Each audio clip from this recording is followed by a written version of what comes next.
tikrųjų šeimos desertinė gimė būtent čia dėl to, kad mes gyvenam Kauno rajone, Ringauduose, visai netoliese. Viskas prasidėjo nuo Rūtos mamos ir jos pačios mėgėjiškos gamybos. Tai buvo daroma namuose, namų sąlygom. Jos abidvi testuodavo receptus, įvairius desertus, tyrinėjo, ką galima padaryti geriau, skaniau, įdomiau. Domėjosi šitą sritimi, Rūta taipogi studijavo maisto technologiją. Prie kiekvieno gaminio prisidėjo visi šeimos nariai, juos ragaudavo, testuodavo ir visą tai ir, sakykime, sukūrė tą tokią idėją, visą verslo konceptą, būtent įkvėptą pačios šeimos.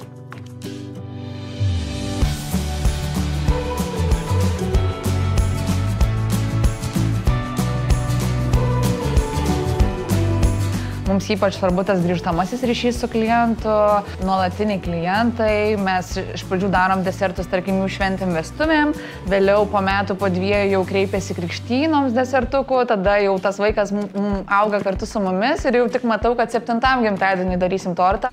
Ir visa tai yra apjungia tą mūsų ir pavadinimą šeimos desertinį, ir tą mūsų verslo idėją, tą tikslą mūsų.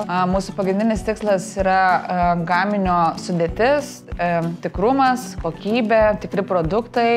Norim, kad ir klientas tai jaustų. Manom, kad jaučia, nes dauguma klientų yra labai nuolatiniai ir būtent grįžta dėl skonio ir šviežumo.